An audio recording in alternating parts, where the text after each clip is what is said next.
समझ नहीं आ रहा अपने सैलरी इंक्रीमेंट का क्या करूं। बेटा इतना क्या सोच रहा है? अपने म्यूचुअल फंड्स के एसआईपी का टॉप अप करा ले। This is the right time. क्या? समझ में नहीं आया। बेटा इतना क्या सोच रहा है? अपने म्यूचुअल फंड्स का एसआईपी टॉपअप करा ले। This is the right time. अब समझा।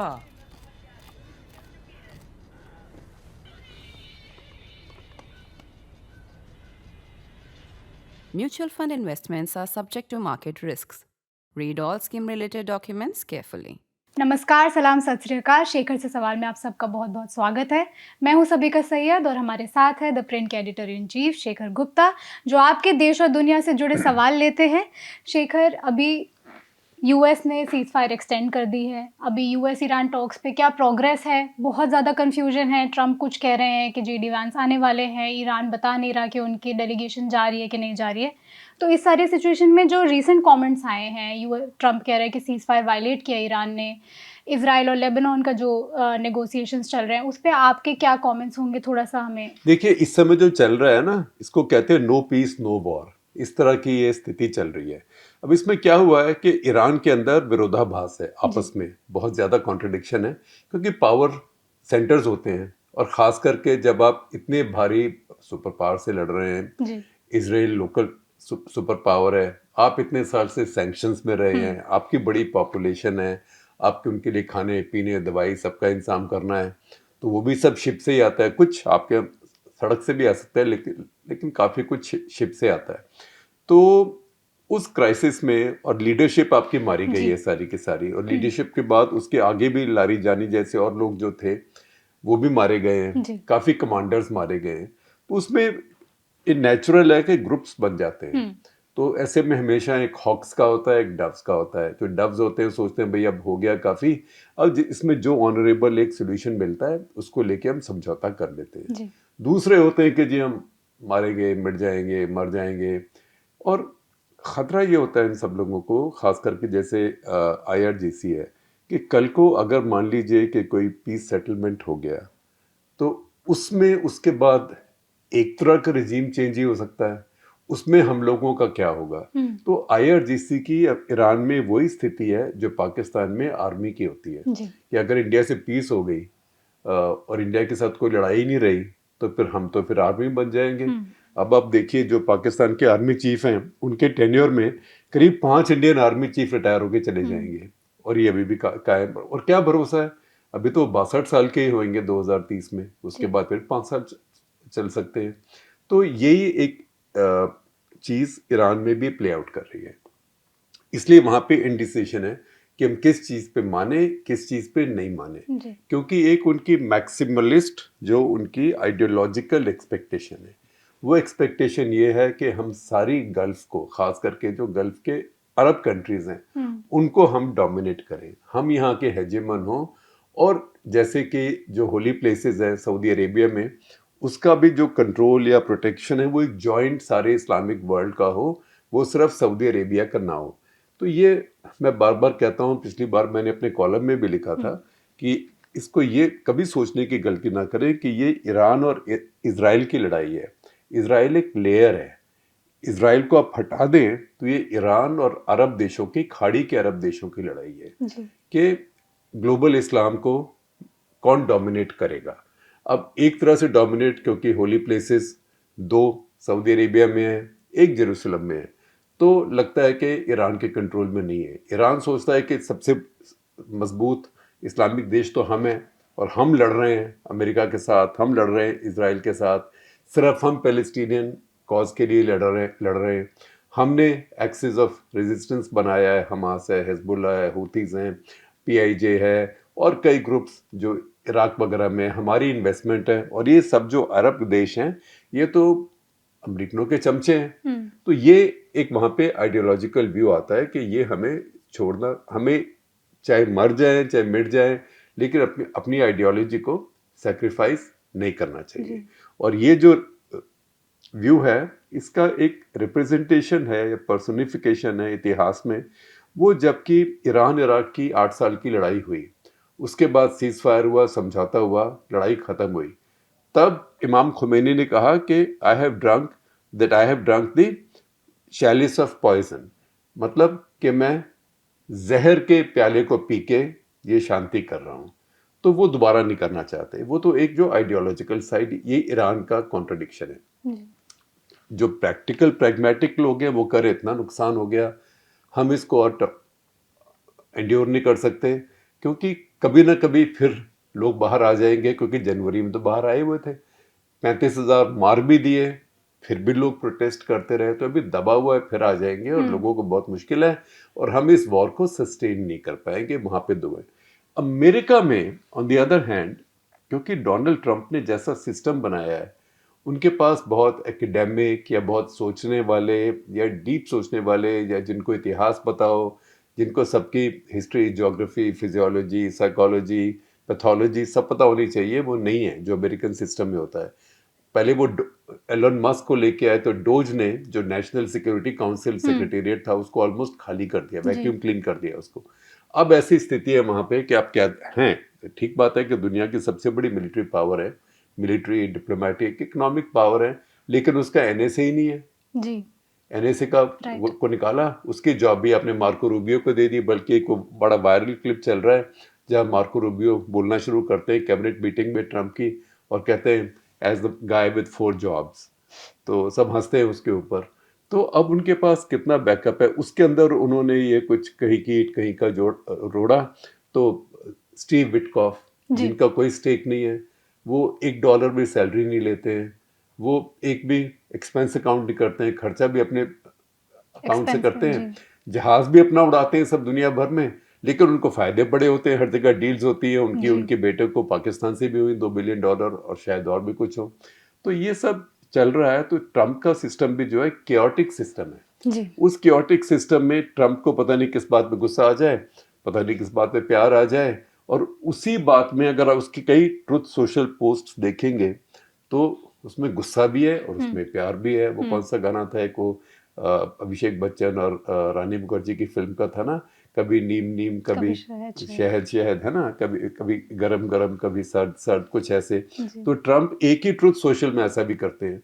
तो दो तरफ से ये बड़ी अनप्रिडिक्टेबल और बड़ी कॉन्ट्राडिक्टरी फोर्सेस हैं जिनमें बात हो रही है, और उसके बीच में पाकिस्तान घूम रहा है, वो मैसेज कैरिंग कर रहा है।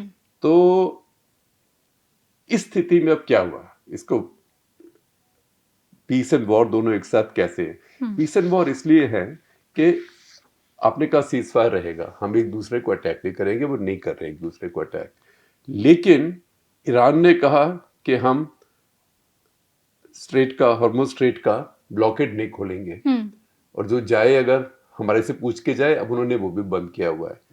ट्रंप ने कह दिया मैंने खोल दिया, जिसकी मर्जी जाए मैं उसको प्रोटेक्ट करूंगा, लेकिन कई लोग जो जा रहे हैं उनके ऊपर अटैक हो रहा है। अभी भी हम जैसे बात कर रहे हैं तब एक और शिप के ऊपर अटैक हुआ है, मेरे ख्याल ब्रिटिश शायद शिप है, उसके ऊपर अटैक हुआ है, गन बोट ने अटैक किया है ईरान की। साथ साथ अमेरिका ने जो ब्लॉकेड किया हुआ है ईरान का, वो भी नहीं छोड़ा है, बल्कि वो ब्लॉकेड को बहुत आगे ले गए हैं। अब वो दक्षिण पूर्व एशिया में, साउथ ईस्ट एशिया में जाके वहाँ भी ईरान लिस्टेड या ईरान लिंक्ड जो टैंकर्स हैं उनको बोर्ड कर रहे हैं और उनको कब्जे में ले रहे हैं। इसलिए ये नो पीस नो वॉर वो सिचुएशन चल रही है, और दोनों एक दूसरे को अभी आंक रहे हैं। जैसे बॉक्सर होते हैं ना, कई बार जब एक राउंड हो गया फिर दूसरा राउंड फिर शुरू होने वाला होता है, फिर ऐसे ऐसे करते हैं, उसके पहले स्पारिंग करते हैं या फेक बॉक्सिंग करते हैं, कुछ ऐसे चल रहा है जी। अब शेखर, आज जिस दिन हम ये रिकॉर्ड कर रहे हैं, पहलगाम अटैक की एनिवर्सरी भी है, उसको 1 साल हो गया है। तो इस सब में जो 1 साल गुजरा, उसके बाद ऑपरेशन सिंदूर चला, और भारत सरकार ने कई बार बोला कि अभी तक ऑपरेशन सिंदूर चल रहा है। तो इस सब पे आपका, हमारी 1 साल में एज अ नेशन हमारी क्या लर्निंग्स है, इस पे आप देखिए। 1 साल में हमारी लर्निंग्स अगर लिस्ट करने लगे तो शायद 1 घंटा लग जाए, और हो सकता है कि एक कट तक लेटर भी मैं उसके ऊपर करूं। लेकिन सबसे बड़ी बात यह है जो समझने की है, और ये बात हमें दिल से अंदर तक समझने की है। ये इस बात पे निर्भर नहीं करता कि भारत में कौन सत्ता पे है जी। ये इस बात पे निर्भर करता है कि पाकिस्तान में कौन हमेशा सत्ता पे रहता है।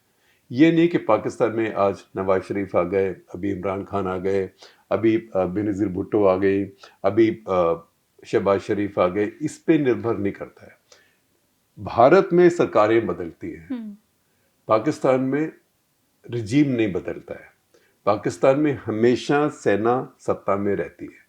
तो उस समय सेना का जो कमांडर है उसकी थिंकिंग क्या है। जी पाकिस्तान में अगर आप इतिहास देखें तो पाकिस्तान के जो प्रोफेशनल आर्मी चीफ हुए हैं, अच्छे प्रोफेशनल आर्मी चीफ हुए हैं, वो अपना टेन्योर ही पूरा नहीं कर पाए। एक एक करके गए थे अब्दुल वाहिद काकड़। तो मैं कहता हूँ कि हर जगह army chiefs retire to go home to play golf, जाके गोल्फ खेलते हैं या क्लब में बैठते हैं, जाके जो भी करते हैं। पाकिस्तान में वो नहीं होता है। एक अब्दुल वाहिद काकड़ मेरी याददाश्त में, उसके अलावा एक शायद और थे जो रहील शरीफ, वो उसके बाद सऊदी अरेबिया चले गए। उनको ऐसी परमानेंट नौकरी मिली है, उनकी so called anti terrorist task force के 7-8 साल से वो काम ही करे ही जा रहे हैं। तो एक तरह से वो एक्टिव हैं और सऊदी अरेबिया में पाकिस्तान को रिप्रेजेंट करते हैं। बाजवा ने एक्सटेंशन ली। अब ये तो ऐसे हैं जैसे कि बिल्कुल ये अब ये हिस्ट्री के साथ साथ ही जाएंगे।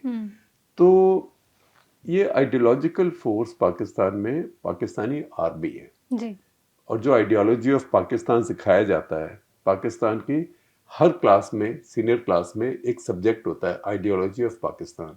तो मैं जब शुरू पाकिस्तान जाना शुरू हुआ तो मेरे मित्र थे, मेरे से काफ़ी सीनियर थे। 2 साल पहले उनका देहांत हुआ। मैंने उनके ऊपर एक ओबिचुरी लिखी भी थी और बोला भी था, वो आप शेयर कर दीजिएगा। खालिद अहमद। तो खालिद अहमद 2 साल पहले उनकी डेथ हुई थी कैंसर से, 83 के थे उस टाइम वो। और वो इमरान खान के कज़न हैं। ये 3 घर हैं लाहौर में, साथ साथ जमान पार्क एरिया में, और 3 के बराबर घर हैं। तो इमरान खान, खालिद अहमद और माजिद खान, जो पहले पाकिस्तान के क्रिकेट कैप्टन थे और बहुत शरीफ आदमी थे। तो ये तीनों के घर वहाँ पे थे। तो उनका हमेशा खालिद का यही कहना था कि देखो, ये एक तरीके से डिज़ाइन किया हुआ है और ये डिज़ाइन चेंज होने वाला नहीं है, और इसको सोच के ही आप लोग इसके साथ रिलेट कीजिए। तो अब आप देखें कि हर 5-7 साल के बाद, क्योंकि पाकिस्तानी आर्मी को पाकिस्तानी सोसाइटी में अपनी प्रीएमिनेंस चाहिए, अपने प्लॉट चाहिए, उनको अपने पैसे चाहिए। सारे बिजनेसेस पाकिस्तान का सबसे, हम कहते हैं हमारे यहाँ अंबानी है, अडानी है, पाकिस्तान का सबसे बड़ा बिजनेस ग्रुप फौजी फाउंडेशन है जो कि आर्मी का है। वो चीनी बनाते हैं, वो चाय बनाते हैं, वो कॉफ़ी बनाते हैं, वो बैंक चलाते हैं, वो रियल एस्टेट बनाते हैं, वो फ्लैट बेचते हैं, वो इंश्योरेंस बेचते हैं, नमक बेचते हैं, फर्टिलाइज़र बेचते हैं। कोई ऐसा बिजनेस नहीं है जो वो नहीं करते हैं। तो ये सिर्फ ना सिर्फ आर्मी है, लेकिन इकोनॉमी भी है और साथ में आइडियोलॉजी भी है जी। तो उनको ये सबको सस्टेन करने के लिए, क्योंकि इस चक्कर में अब देखिए पाकिस्तान आज के दिन, पाकिस्तान की पर कैपिटा इनकम नेपाल से भी कम है। चाहे $30-40 कम है, हो सकता है अगले साल बराबर हो जाए, लेकिन मुश्किल है, क्योंकि पाकिस्तान का पॉपुलेशन ग्रोथ रेट सारे उपमहाद्वीप में सबसे आगे है और बहुत आगे है, क्योंकि सारे सब कॉन्टिनेंट में अब सारे देश करीब करीब रिप्लेसमेंट लेवल पे आ गए। श्रीलंका तो वैसे ही उसके सोशल इंडिकेटर्स बहुत हाई हैं शुरू से। बांग्लादेश रिप्लेसमेंट लेवल पे आ गया है। भारत मोरलेस सब रिप्लेसमेंट लेवल पे आ गया है। नेपाल भी आ रहा है। पाकिस्तान अभी चल रहा है सब सहारन लेवल के फर्टिलिटी रेट के ऊपर 3.2 3.3। भारत में जैसे अभी 2 है, बांग्लादेश में शायद 1.9 है। तो उनकी इनकम थोड़ी बहुत बढ़ भी गई तो लोग बढ़ेंगे, तो उससे आप डिवाइड करते हैं ना कि इतनी टोटल आपकी जीडीपी है, इतने आपके लोग हैं, पर कैपिटा उससे निकलता है। तो पर कैपिटा इस समय पाकिस्तान सारे उपमहाद्वीप में सबसे नीचे चला गया है। उसके बावजूद पाकिस्तान की आर्मी और शक्तिशाली हुए जा रही है। तो वो इस चीज को कैसे सस्टेन कर सकते हैं? उनको ये सस्टेन करने के लिए हर कुछ साल में भारत के साथ एक टेंशन खड़ी करनी है और फिर लोगों से कहना है कि देखो तुम्हें कितना खतरा है, इंडिया तुम्हें खा जाएगा। कौन बचाएगा? हाँ, तुम्हारे पॉलिटिशियन बचाएंगे इसको। ये करप्ट लोग, चोर, चाहे वो नवाज शरीफ हो, चाहे वो इमरान खान हो, चाहे वो भुट्टोज हो, ये नहीं बचाएंगे, हम बचाएंगे। तो जब ये आप देखें पाकिस्तान की आर्मी अनपॉपुलर होती है और ये नारा आता है, ये जो दहशत गर्दी है उसके पीछे वर्दी है, लोग ही खड़े होकर निकालते हैं। तब इंडिया पे अटैक होता है, इस तरह का कुछ ना कुछ। ऐसे 26/11 हुआ था, तब मुशर्रफ अनपॉपुलर हो गए थे क्योंकि उन्होंने अपनी जुडिशरी से लड़ाई की थी, फिर वो चले गए थे, तो आर्मी की बहुत बदनामी थी। तब भी यही चल रहा था, तभी बेनजीर भुट्टो का असैसिनेशन भी हुआ था, तो आर्मी बहुत अनपॉपुलर हो गई थी। जी तब फटाफट 26/11 किया और उसके बाद अपने F-16 लेके अपने शहरों के ऊपर लो फ्लाइट शुरू कर दी। अरे भाई, अगर इंडिया अटैक करने आ भी रहा है फिर आपको तो ऊंचा होना चाहिए ना, अपने एरिया में आप नीचा क्यों घूम रहे हो? अपने लोगों को डराने के लिए, ताकि लड़ाई होने वाली है। तो लोगों ने एकदम कहा जी बाकी सब ठीक है, लड़ाई होने वाली है इंडिया के साथ, हम फौज के साथ हैं।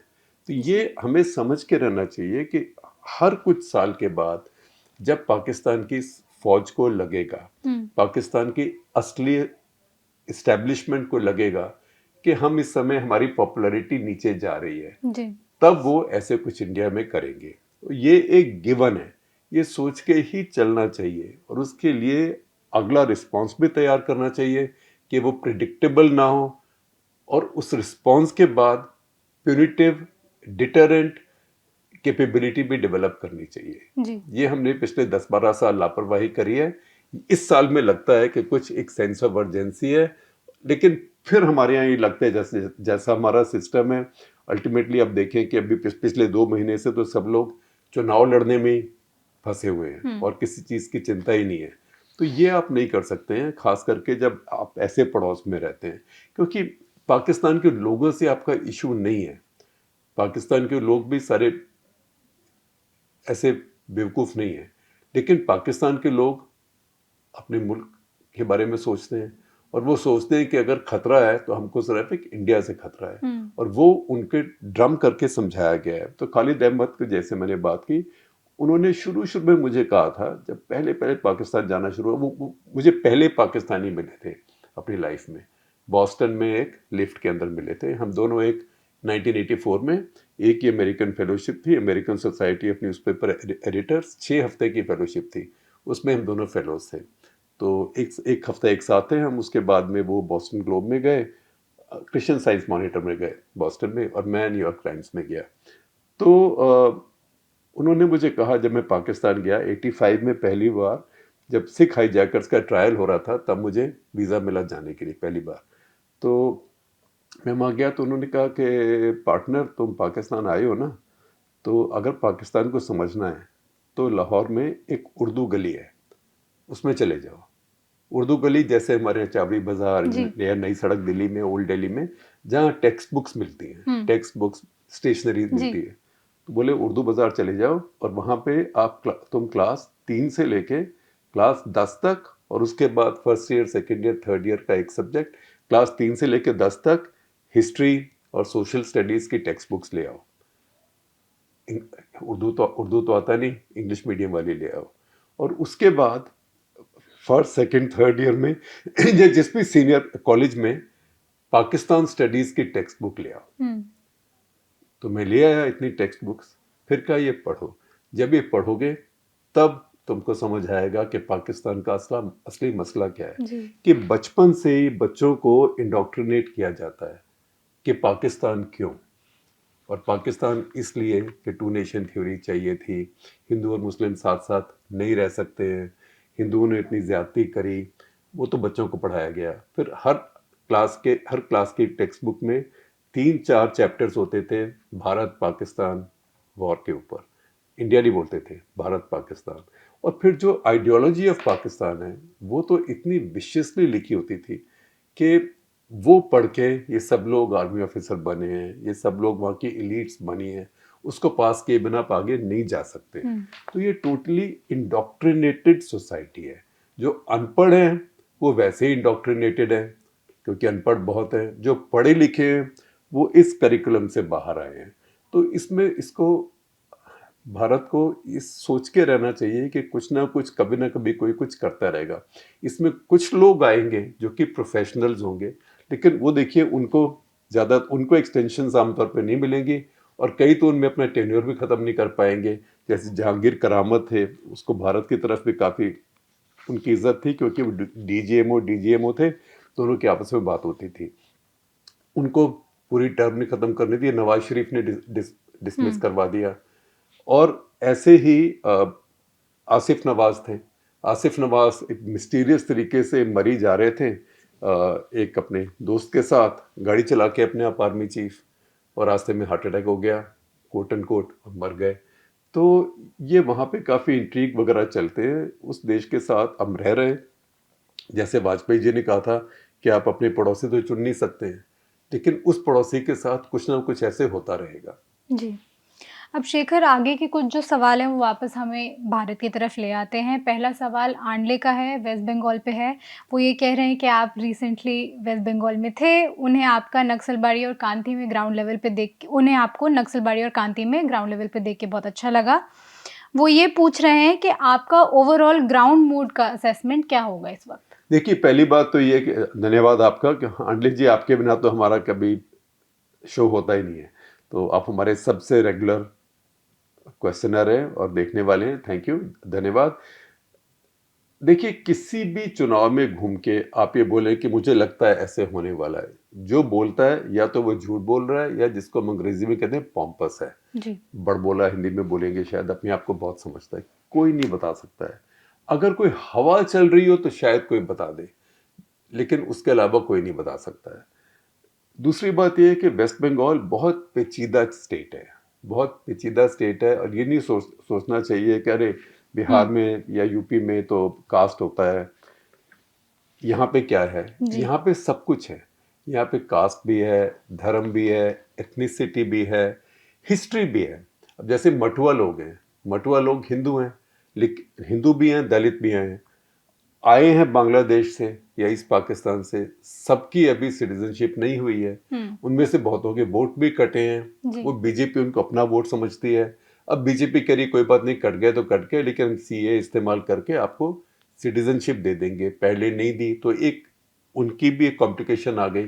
तो वेस्ट बंगाल और रीजनली भी बहुत डाइवर्स जगह है। साउथ बंगाल अलग है, नॉर्थ बंगाल जैसे सिलीगुड़ी वगैरह है वो अलग है, क्योंकि सिलीगुड़ी वगैरह जो है वो बहुत मिक्स्ड पॉपुलेशंस हैं। वो बिहार उनके साइड पे है, बिहार से लोग आए हुए हैं, नेपाली लोग हैं, वहाँ पे चाय बागान है, उसकी लेबर है, उनके काफी ट्राइबल हैं, संथाल, मुंडा, ओरांव और राजवंशी बहुत हैं। अब राजवंशी वहाँ पे ट्राइबल्स हैं, शेड्यूल्ड ट्राइब्स हैं। तो ये बहुत एक मिक्सअप है वहाँ पे, कम्युनिटीज का और पॉलिटिक्स का भी।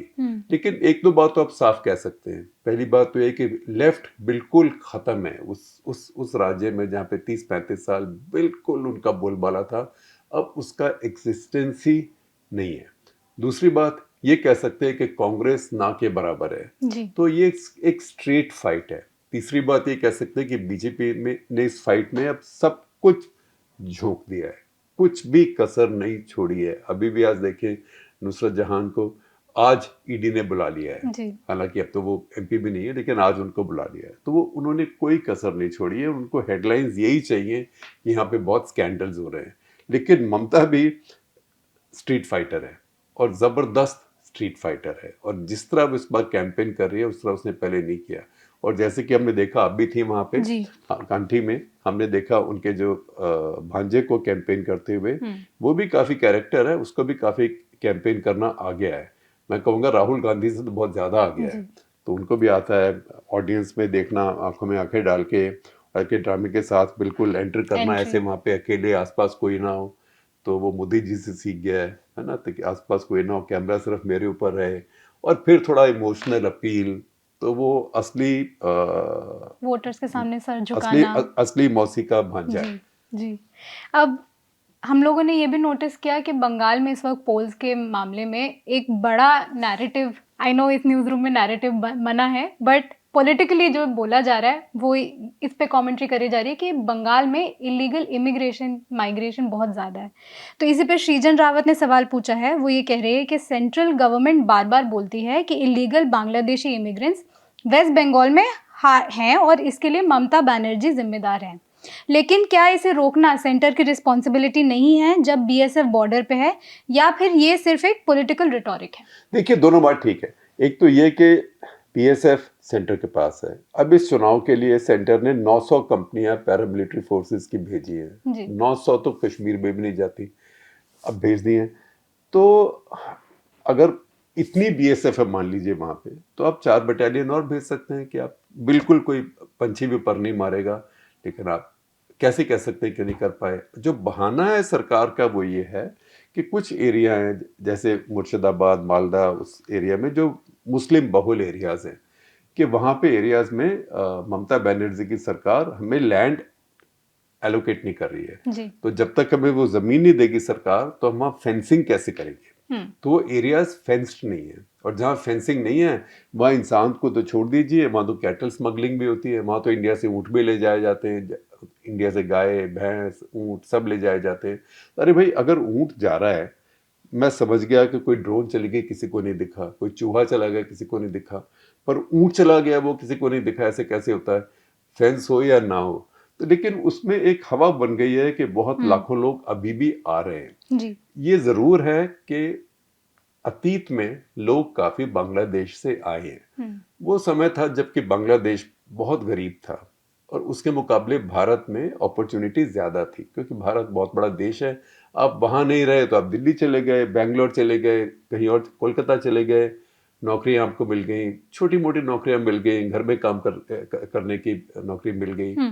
लेकिन उसके बाद से पिछले 15-20 साल से बांग्लादेश में बहुत तरक्की हुई है, और उसके बाद मुझे नहीं लगता कि अभी इतना इंसेंटिव है कि वहां से लोग आए। हालांकि गरीब हर तरह के गरीब एक देश से दूसरे देश में जाते हैं, लीगली और इलीगली। हमारे भी कितने लोग अमेरिका जाते रहे हैं, अभी भी जा रहे हैं, या कनाडा जाते रहे हैं, अभी भी जाते हैं। तो कोई लार्ज स्केल में अभी हो रहा हो ये मैंने एविडेंस देखा नहीं है।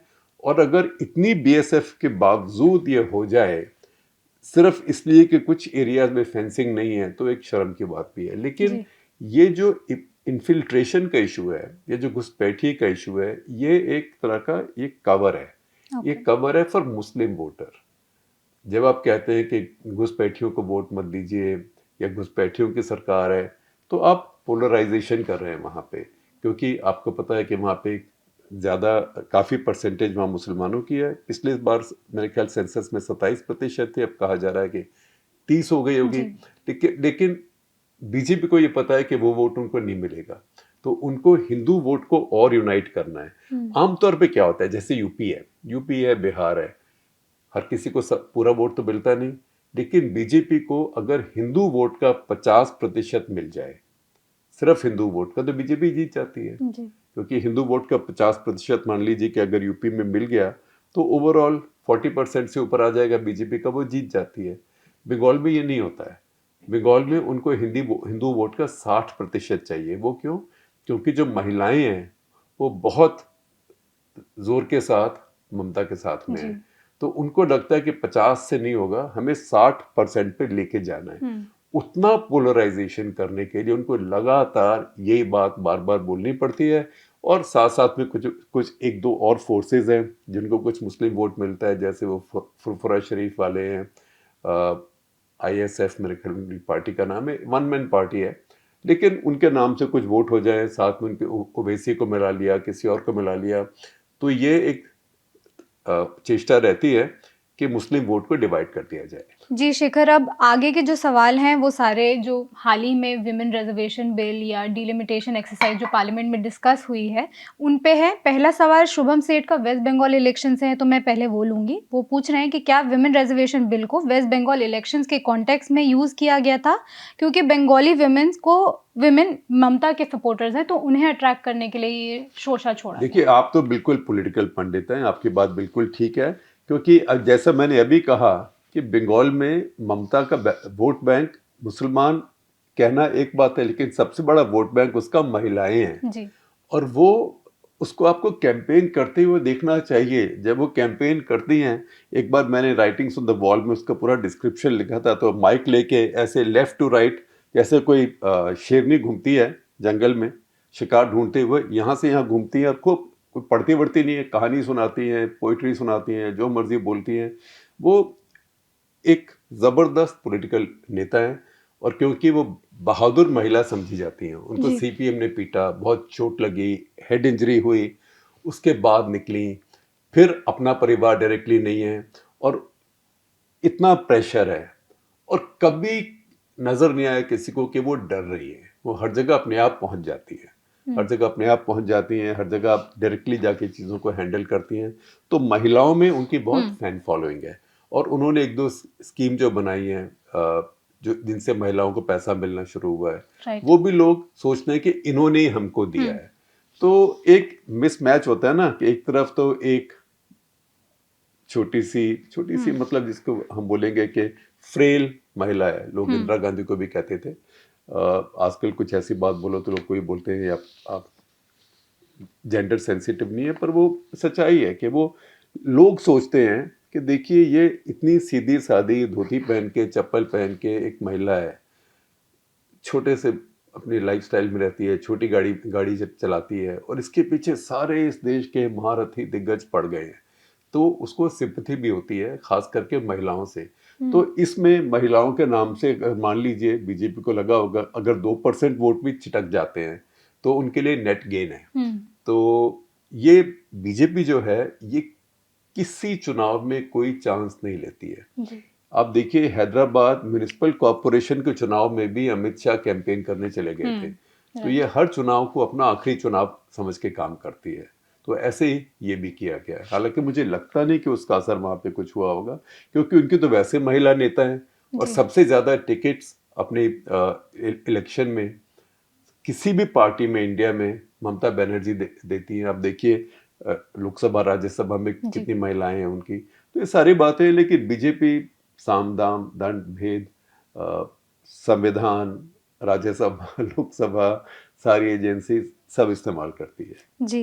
अब शेखर, इसी पे हमारे कुछ बहुत लॉयल व्यूअर्स हैं, सेनापति, अनुभव सक्सेना, श्रीजन रावत, संजय तिवारी, उन्होंने सबने डिलिमिटेशन और विमेन रिजर्वेशन बिल पे सवाल पूछे हैं, तो मैं उनको क्लब करके पूछूंगी। वो पूछ रहे हैं कि विमेन रिजर्वेशन बिल को डिलिमिटेशन एक्सरसाइज से कैसे लिंक किया गया, क्या डिलिमिटेशन दुनिया भर की डेमोक्रेसीज में एक रेगुलर एक्सरसाइज है, क्या इसमें गवर्नमेंट ने इसको स्ट्रेटेजिकली पुश किया अपने नंबर्स बढ़ाने के लिए, और इस सब में सदर्न स्टेट्स के ऊपर क्या प्रभाव पड़ेगा? देखिए आपने बहुत सवाल पूछ ली। पहली बात तो ये कि डिलिमिटेशन हर देश में होती है जी। अमेरिका में भी होती है जहाँ की पॉपुलेशन इतनी नहीं बढ़ती है, हर स्टेट की वहाँ पे होती रहती है। लेकिन हर देश में खास करके जहाँ पे जनसंख्या बढ़ती है और जनसंख्या सारी यूनिफॉर्मली तो नहीं बढ़ती है, तो वहाँ डिलिमिटेशन होती है। क्योंकि एक जो लॉजिक है लोकतंत्र का वो ये है कि जितने लोग हों उसके मुताबिक उनके पास प्रेजेंस हो आपके हाउस में। तो अब एक स्टेट का मान लीजिए इतनी आबादी है, एक स्टेट की इतनी आबादी है 5 और 1, तो आज इसकी इतनी सीट्स होंगी और इसकी इतनी सीट हो 5:1। हाँ, तो मान लीजिए 100 इसकी है तो 20 इसकी है। लेकिन कल को अगर इसकी 3 हो गई और इसकी 4 हो गई घट के, तो फिर वही सीट्स अगर रहेंगे तो इम्बैलेंस हो जाएगा। तो इसलिए डिलिमिटेशन भारत में होती है और डिलिमिटेशन एक्ट है। 2002 में लास्ट डिलिमिटेशन हुई थी जिसमें कहा गया था कि अगली डिलिमिटेशन 25 साल के बाद होगी, तो वो 2027 में होनी है, वो तो ड्यू है ही। बीजेपी ने उसके पहले महिला आरक्षण बिल लाया और कहा कि ये महिला आरक्षण बिल डिलिमिटेशन के बाद में जब पार्लियामेंट का साइज एक्सपैंड होगा तब ये लागू होगा, क्योंकि उसमें समस्या ये थी कि अगर इतने प्रतिशत आप महिलाओं के लिए रिजर्व कर दें तो पुरुषों का नंबर कम हो जाएगा। तो फिर कहा कि नहीं, ऐसे नहीं, हम केक का साइज बढ़ा देते हैं, ये नहीं उसी केक में से और पीस काट के नहीं देते हैं, केक का साइज बढ़ा देते हैं। वो बढ़ना था डिलिमिटेशन के साथ साथ। तो अभी बीजेपी ने कोशिश की कि इसको हम फास्ट फॉरवर्ड करते हैं और साथ में एक इंसेंटिव दे दिया साउथ के स्टेट्स को कि अभी जिसका जितना अनुपात है उतना ही रहेगा। तो हर स्टेट के 50% सीटें बढ़ जाएंगी। तो साउथ की तो आप सोचिए कुल मिला के आधा प्रतिशत बढ़ेंगी, घटेंगी नहीं। अच्छा। ये कहने की बात थी।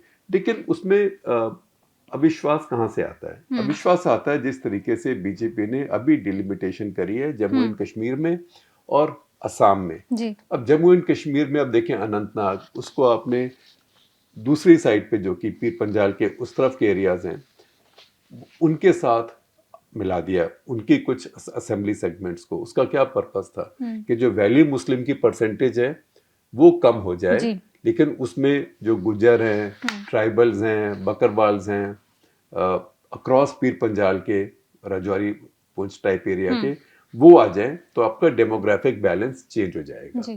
तो कुछ आपने कश्मीर में किया जो साफ किया। चलिए कश्मीर एक और बात है। कश्मीर एक अनयूजुअल भी एक केस है। असम में आपने किया, असम में आपने क्या किया कि अगर 3 कंस्टिट्यूएंसीज में मान लीजिए 25-25-25% मुसलमान वोट था, तो उन तीनों में वो वोट इन्फ्लुएंस करता अल्टीमेट आउटकम को। आपने उसको ऐसे रिकॉन्स्टिट्यूट किया कि उन 3 की आपने रही तो 3 की 3 क्योंकि वहाँ पे साइज नहीं बढ़ा, लेकिन आपने एक कॉन्स्टिट्यूएंसी में 80% मुस्लिम वोट आ गया और बाकी दोनों में कम हो गया। जी। तो जो मुस्लिम इन्फ्लुएंस्ड सीट्स थी या जो सेकुलर पार्टीज के लिए पॉसिबिलिटी जो सीट्स थी पहले 3 थी, उसकी जगह 1 हो गई। तो वो सब ने खेल देखा हुआ है। मुझे पता क्या लोग ये पूछेंगे कि अरे लेकिन कश्मीर में तो हमने माना क्योंकि उसका तो स्टेटस बदला था, स्टेटहुड खत्म हुआ था, यूनियन टेरिटरी बना था, वहाँ पे दोबारा से परिसीमन हुआ, लेकिन असम में क्यों हुआ? तो असम में इसलिए हुआ कि जब 2002 में सारे देश में हुआ था तब असम में नहीं हो पाया था क्योंकि उस टाइम वहाँ पे काफ़ी इंस्टेबिलिटी थी। उसके पहले फॉरेन नेशनल्स मूवमेंट चल रहा था, इंस्टेबिलिटी थी, इलेक्टोरल रोल्स का इशू था, तो तब सोचा गया था कि असम का भी छोड़ देते हैं, ये बाद में करेंगे। हमारे यहाँ कई चीज़ों में असम एक्सेप्शन होता है, जैसे कि आप देखिए CAA है हमारा, CAA में भी असम एक्सेप्शन है कि CAA सारे इंडिया में अप्लाई करेगा लेकिन असम में अप्लाई नहीं करेगा क्योंकि असम के जो लोग हैं, जो नेटिव लोग हैं वहाँ के, वो कहते हैं हमें हिंदू मुसलमान का इशू नहीं है, हमें जो बांग्लादेश ईस्ट पाकिस्तान से लोग आए बंगाली बोलते हैं वो हमारी सभ्यता वाले नहीं है, हमारी कल्चर वाले नहीं है, हमारी भाषा वाले नहीं है, वो हमारी डेमोग्राफिक बैलेंस को शिफ्ट कर रहे हैं। तो हमें बंगाली मुस्लिम भी मंजूर नहीं है, तो इसलिए CAA असम में अप्लाई नहीं करता है। उसी एक्सेप्शन में असम में 25 साल पहले परिसीमन नहीं किया गया था 2002 में, अब उसको कर दिया है। लेकिन जिस तरीके से वो किया गया, अब सब लोगों को लगता है यार अब तो देख लिया आपने यहाँ पे ट्रेलर, जो यहाँ किया गया है वही सारे में किया जाएगा। अब सरकार कह रही है कि हम सुप्रीम कोर्ट का जज लाएंगे, कुछ कमेटी लाएंगे, लेकिन इस समय किसी को इसमें भरोसा नहीं है, खास करके क्योंकि इलेक्शन कमीशन के अंदर भी भरोसा बहुत कम है लोगों का। जी शेखर, अब मणिपुर में काफ़ी हफ्तों से टेंशन चल रही है, इसी पे तनुसु ने सवाल पूछा है। वो पूछ रहे सेंट्रल गवर्नमेंट मणिपुर के इशू में क्या मिस कर रही है? 3 साल से वहाँ के लोगों को रिलीफ क्यों नहीं मिल रहा? देखिए मणिपुर एक बहुत पेचीदा स्टेट है। आप कहेंगे तो एक दिन इसके ऊपर हम इसमें ज़्यादा बात कर लेंगे, बल्कि हम कहेंगे मणिपुर के ऊपर ही मैं सवाल भेज दें तो मैं जवाब दूंगा। मणिपुर एक बहुत कॉम्प्लेक्स मिक्स है। मणिपुर की अगर आप पॉपुलेशन देखें तो वो इतनी डाइवर्स है, जितनी भारत की डाइवर्स है उससे ज़्यादा डाइवर्स है, क्योंकि वहाँ पे जो मेती हैं, जो मेजॉरिटी बोलते हैं, आमतौर पे मुख्यमंत्री उनका ही होता है। मेरे ख्याल लास्ट मुख्यमंत्री मैंने ट्राइबल जो देखा था वो रिशांग किशिंग थे, वो नागा थे, तांकुल नागा थे। वो तब की बात है जब मैं वहाँ रिपोर्टर होता था 81-82 में। तो मेती बनता है, मेती करीब 52% है। उन 52% में से भी करीब 1/5 या 20% या करीब अब सोचिए 18% मुस्लिम मेती है, वो हिंदू मेती नहीं है। जिनको मेती पंगाल कहते हैं वो हिंदू नहीं है। तो करीब 40-42% हिंदू मेती हैं, जो कि ज़्यादातर वैष्णवाइट हैं और बहुत धार्मिक लोग हैं। लेकिन जो आसपास के पहाड़ी डिस्ट्रिक्ट्स हैं, हिल डिस्ट्रिक्ट्स हैं, उनमें ट्राइबल लोग रहते हैं ज़्यादातर। एक आप समझिए कि पूरी तरह से ही ट्राइबल लोग रहते हैं, क्योंकि मेती तो काफ़ी छोड़ा है वहाँ से। अब उनके अंदर हर तरह का ट्राइब मिलेगा आपको। नागा मिलेंगे, नागा, तांगखुल मिलेंगे, माओ मिलेंगे, मारम मिलेंगे, रोंगमेई मिलेंगे, बहुत तरह के नागा मिलेंगे। ऐसे ही आपको चिन मिजो जो ट्राइब्स हैं या चिन कुकी जो ट्राइब्स हैं, उसमें से हर तरह के ट्राइब्स मिलेंगे। तो अलग अलग ट्राइब्स हैं, और जितने ट्राइब्स यहाँ पे हैं उससे ज़्यादा, तांगखुल को छोड़ के उससे ज़्यादा उस ट्राइब के लोग बर्मा में हैं, म्यांमार में हैं, बॉर्डर के पार। और बॉर्डर वो बहुत लूजली पेट्रोल्ड है और वहाँ पे फेंसिंग भी इतनी नहीं है। तो उस सारी मेस के अंदर मणिपुर को संभालना बहुत टफ होता है। और सबसे ज़रूरी बात यह है कि जो कम्युनिटीज़ हैं उनका पहले आपस में उनका ट्रस्ट बहाल किया जाए, और वो नहीं हो पा रहा है क्योंकि कई कम्युनिटीज़ के पास हथियार हैं। अब कुकीज़ भी जो हैं उनके पास हथियार हैं, उन्होंने भी वो रखे हुए हैं सस्पेंशन ऑफ ऑपरेशंस में, लेकिन हथियार तो है उनके पास में। ऐसे ही मेती काफ़ी लोग पुलिस स्टेशन से हथियार ले गए, कुछ वापस हुए, सब वापस नहीं हुए। लेकिन जब तक आपस में ये कम्युनिटीज़ के बीच में, खास करके कुकीज़ और मेतीज़ के बीच में इस तरह का एक ब्लड फ्यूड चल रहा है, वहाँ शांति लाना बहुत मुश्किल है। वहाँ कोई बहुत अच्छा नेता लोकल चाहिए जो सबसे बात करके दोबारा से नॉर्मलसी वापस ला सके। जी। अब शेखर, एक और टर्निंग जो चल रही है वो कर्नाटका में कांग्रेस की लीडरशिप में चल रही है। इसी पे श्रीजन रावत ने सवाल पूछा है। वो पूछ रहे हैं कि कर्नाटका में लीडरशिप चेंज को लेकर क्या अपडेट है। सिद्धरामैया लॉन्गेस्ट सर्विंग सीएम बन चुके हैं, तो डीके शिव कुमार अब चुप क्यों हैं? क्या कर्नाटका के एमएलएज का दिल्ली आने का कोई सिग्नल है? देखिए, डीके शिव कुमार चुप लगता है आपको, लेकिन बहुत छटपटा रहे हैं, बहुत कोशिश कर रहे हैं। और हो सकता है पार्टी ने बोला अरे यार ये इलेक्शन हो जाने दो, असम में हमारा चांस है, केरला में तो हमारा बहुत अच्छा चांस है, उसके बाद में बात करेंगे। क्योंकि पार्टीज भी जिसको हम कहते हैं kicking the can down the road, वो काम करती है। लेकिन कर्नाटका में अगर कांग्रेस पार्टी कुछ एक्ट नहीं करेगी तो आप सोचिए कि अगले चुनाव तक सिद्धरामैया की क्या उम्र होगी। आप उनको लेके तो फिर चुनाव में नहीं जाएंगे ना। तो कुछ फैसले हैं जो कांग्रेस पार्टी को करने और करने चाहिए, लेकिन उनकी हिम्मत भी नहीं हो रही है। और कुछ ये भी है कि कांग्रेस पार्टी में एक हायर लेवल पे एक एरोगेंस भी है कि हम फैसला करेंगे किसको बनाएंगे। ये बीजेपी कर सकती है अभी, क्योंकि बीजेपी इतनी डोमिनेंट पार्टी है, कांग्रेस अभी नहीं कर सकती है। कांग्रेस के पास जो दो एक स्टेट्स हैं उनको उन्हें बहुत ध्यान से रखना चाहिए, पर ना रखें तो उनकी प्रॉब्लम है। हम लोग कहने वाले क्या होते हैं। जी। अब शेखर, आखिरी सवाल आज के एपिसोड का प्रशांत गढ़वाल ने भेजा है। वो इंडिया के न्यूक्लियर पावर पे सवाल पूछ रहे हैं। वो कह रहे हैं कि इंडिया ने second stage nuclear reactor criticality achieve कर ली है, अब third stage nuclear reactor development का क्या अपडेट है? क्या गवर्नमेंट ने प्रोटोटाइप के लिए फंडिंग रिलीज की है? काफ़ी रिपोर्ट्स कहती है कि इसमें 2-3 डेकेड्स लग सकते हैं, तो इस सब पे आपका क्या एनालिसिस है? देखिए, उसमें समय लग सकता है क्योंकि ये नई टेक्नोलॉजी है और दुनिया में इस समय बहुत नहीं चल रही है। एक जमाना था जबकि काफी देश इसमें एफबीआर में काम कर रहे थे। उस समय इतना यूरेनियम अवेलेबल नहीं था जी। और जिसके पास था उसको लेके बैठा हुआ था, ट्रेड नहीं होता था। अब दुनिया में बेइंतहा यूरेनियम है और ट्रेडिंग भी हो रही है। जो एनपीटी सिग्नेटरीज हैं उनको तो हो ही रही है, लेकिन भारत जैसे देश भी जो अब सारी सैंक्शन से फ्री हो चुके हैं और जो न्यूक्लियर सप्लायर्स ग्रुप वगैरह में भी आने की कगार पे ही खड़े हैं बहुत सालों से। अब भारत को कोई भी देश जो हमारे सेफगार्डेड प्लांट्स हैं उनके लिए यूरेनियम बेचने के लिए तैयार है।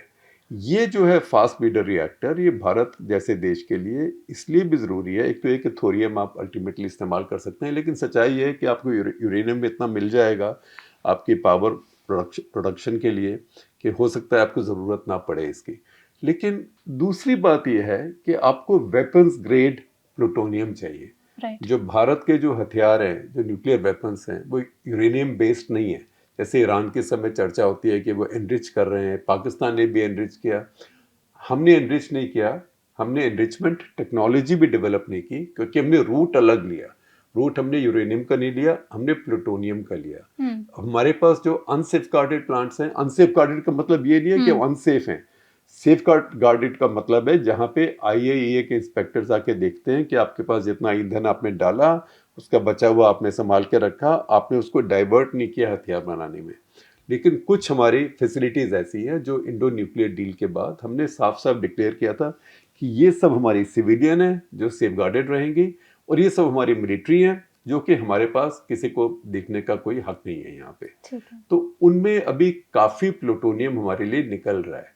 जैसे कि छोटा सा टेस्ट रिएक्टर है भाभा एटॉमिक रिसर्च सेंटर में, 25-30 किलो तो साल का उसी से निकल आता है प्लूटोनियम। मतलब 1-2 बॉम्ब के बराबर तो वही निकल गया। ऑलरेडी 100 और भी कुछ प्लांट्स है जहाँ से हमारे पास निकलता है, कल्पाकम में भी निकलता है, कई जगह निकलता है। तो हमारे पास इस समय काफ़ी प्लूटोनियम है। 170 जो कि सिप्री का डेटा है, मैं कहीं और से लेकर ही दे रहा। सिप्री जो स्वीडिश इंस्टीट्यूट है, 170 न्यूक्लियर वेपन्स हमारे पास हैं, न्यूक्लियर वॉरहेड्स हैं। और बनाने हो तो आप साल में 20, 25, 30 बना सकते हैं जो अभी आपके पास प्लूटोनियम अवेलेबल है उससे।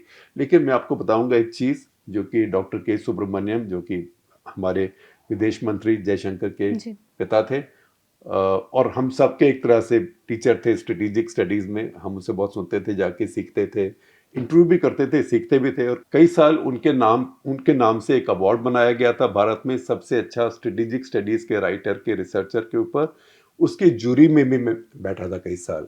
तो वो हमेशा बोलते थे, और उनके साथ साथ जनरल सुंदर जी भी यही बात बोलते थे कि more is not needed when less is enough. कि अगर आपको न्यूक्लियर बॉम्ब डालनी है तो 10, 15, 20, 25, 30, ये थोड़ा है कि आपकी लड़ाई लगी हुई है कि उसके 500 है तो मेरे 800 होंगे, उसके 800 हो गए तो मेरे 2000 होंगे, ऐसे कुछ नहीं होता। You should have enough. तो वो बोलते थे more is not needed when less is enough. वो कहने के बावजूद हर देश चाहता है जिसके पास न्यूक्लियर वेपन्स होते हैं कि मैं कुछ ना कुछ अपने लिए उसके लिए और सामग्री तैयार करता रहूं। तो वो करनी है, तो अभी है हमारे पास काफ़ी। लेकिन हाँ, कल को अगर टेक्नोलॉजी ऐसी चेंज हो जाती है कि आप थोरियम को आसानी से इस्तेमाल कर सकते हैं ठीक कॉस्ट के ऊपर, तो ये प्रोग्राम काम आ सकता है, लेकिन ये समय लगेगा। जी सर, इसमें एक फॉलोअप सवाल ये है कि ये सारे डेवलपमेंट से इंडिया एनर्जी इंडिपेंडेंस से कितनी दूर है? देखिए, एनर्जी इंडिपेंडेंस से इंडिया दूर भी है और पास भी है। मैं कैसे इस विरोधाभास को कैसे मैं बैलेंस करूं? दूर इसलिए है कि भारत इस समय भी अपने जो ऑयल एंड गैस है जी 88% वो इंपोर्ट करता है, और ये बड़ी शर्म की बात है कि भारत इतने सालों में और एक्सप्लोर नहीं कर पाया। भारत का जो समुद्र है, जो हमारी एक्सक्लूसिव इकोनॉमिक जोन है, जी उसमें सबसे ज़्यादा अंडर एक्सप्लोर्ड है। और उसका एक कारण ये भी है कि सब कुछ पब्लिक सेक्टर के ऊपर छोड़ दिया गया इतने साल। पब्लिक सेक्टर की अपनी लिमिटेशंस भी होती हैं, अच्छे लोग होते हैं वहाँ पे, लेकिन उनके लिए हर चीज़ के क्लियरेंसेस लेना, ऑडिट से डील करना, CAG से डील करना, फिर वो CBI, सब तरह की बातें होती हैं। तो हम अंडर एक्सप्लोर्ड हैं। तो 88% हमारा ऑयल एंड गैस बाहर से आता है, जी वहाँ पे हमारी निर्भरता है। और क्योंकि ऑयल एंड गैस बाहर से आता है, इसलिए फर्टिलाइज़र जैसे यूरिया है, DAP है, उनमें जो चीज़ लगती है, अमोनिया लगता है या गैस लगती है, वो भी बाहर से आती है, तो वो भी आपकी निर्भरता बढ़ जाती है।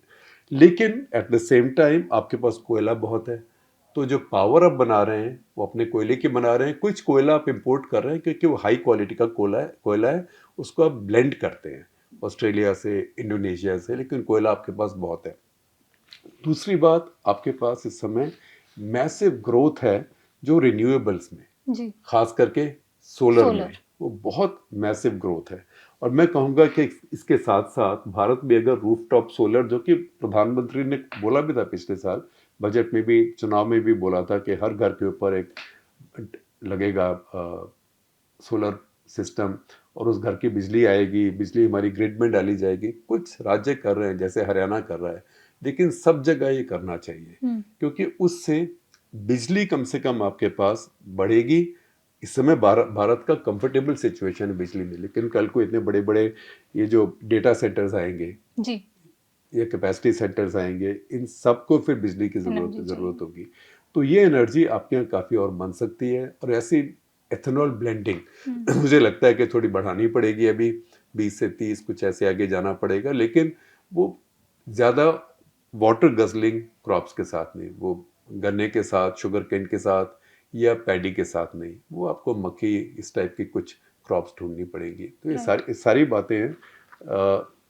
एनर्जी डिपेंडेंस तो भारत की रहेगी, और उसका कारण ये भी है कि भारत की एनर्जी नीड्स, ज़रूरतें बढ़ती जा रही हैं। जब कोई इकोनॉमी इतनी तेज़ी से बढ़ती है तो वहाँ एनर्जी की नीड बढ़ती है ना। आप देखिए कितने AC और बिक रहे हैं इंडिया में, कितने फ्रिज और बिक रहे हैं, लोगों की बात कर रहा हूँ, कितने 2 व्हीलर्स और बिक रहे हैं। तो जैसे कोई सोसाइटी इनकम लेवल पे आगे जाती है, वैसे इसकी एनर्जी कंजम्पशन आगे बढ़ती है। भारत को सबके लिए तैयारी रखनी है। जी शेखर, आज का हमारा एपिसोड यहीं पे समाप्त होता है। बहुत बहुत शुक्रिया हमारे ऑडियंस के सारे सवालों को अपने जवाबों से ऐसे समेटने के लिए। आपके सवालों का हमें फिर इंतज़ार रहेगा। हम आपसे मिलेंगे अगले। और इस बार हम थोड़े लेट हो गए, उसका एक कारण ये भी है कि अब हम बंगाल में घूम रहे थे और उसके बाद मुझे कहीं पंजाब जाना था, तो मैं वहाँ चला गया 1-1.5 दिन के लिए, तो सब चीज़ थोड़ी आगे पीछे हो गई। और बंगाल तो सभी का भी घूम रही थी, आपने देखा होगा। हम आपसे फिर मिलेंगे अगले हफ्ते एक और शेखर से सवाल के साथ।